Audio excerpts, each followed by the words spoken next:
Hey everybody, welcome back to another player prop video. Today we are going to give out a couple of plays for the NBA game tonight against the Thunder and the Pacers Game 4 series. And I know I promised you some WNBA props for the Aces Lynx game because they weren't up last night, but I took a look at all of them and there's just nothing I like. I'm staying away from that game completely.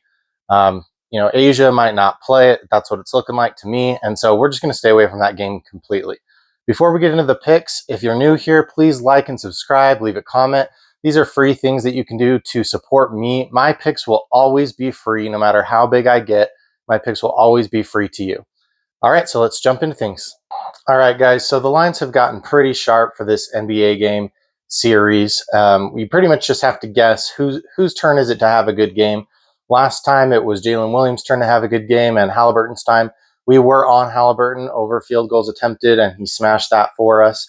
Unfortunately, I was actually also on the under for Jalen Williams, points and rebounds, and he crushed me there. So I think that this might be Nembhard's turn to have a good game. He hasn't had a good game, but mainly because he's been guarding SGA this whole series. So it might be time for him to have a good game.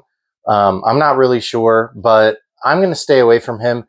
The first prop that I'm giving out has been bumped. It was bumped last night, even right after I took it. I watched it bump in real time. But we are going to look at TJ McConnell here because if you watched that last game, you saw that he was just electric with that home crowd. And when he is on the court, he has the ball in his hands. He's either dishing it to someone, or he is stealing the ball, or he's making a shot himself.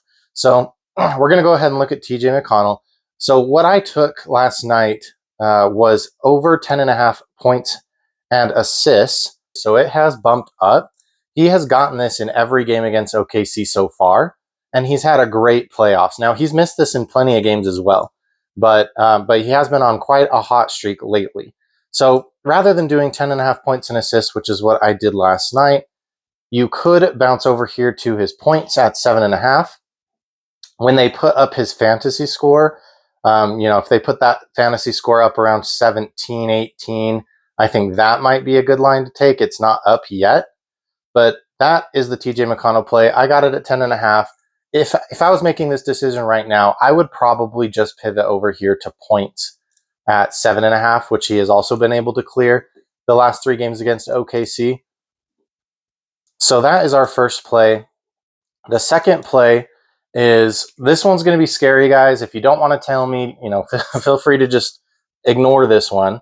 But we are going to go over and look at Isaiah Joe. Isaiah Joe has had almost no run in this series. He literally played 4 minutes in the last game. But hey, guess what? In those 4 minutes, he got 2 3-pointers. So we are going to take him over 2.5 points. He literally only comes into the game to shoot a 3, maybe a couple of 3s, and then leave the game. He has shot a few 3s in each of these games against the Pacers. In this game here, where he only got 2 points, he shot only 2 3-pointers. I think he missed them both. But in these other games against the Pacers, he shot 3 3-pointers and was able to hit at least 1 in those games. So we're going to take him over 2.5 points. You can also take him over 1 3-point made. Actually, I don't even see that on here anymore. Oh, it's right here. So you could take him over 1 3-point made. But guys, he's only going to be on the court for literally like maybe 5 to 6 minutes here. So we're just hoping he shoots 1 3-pointer and it goes in. So these are our plays for the NBA slate tonight. Feel free to tell me if you'd like. And don't forget to like and subscribe and follow. If you missed our WNBA video last night for the Dream game, at the Dream in the Sky game, you can see that here. We're on a 14-1 streak in the WNBA. So hopefully that streak can continue today. Thanks. Bye.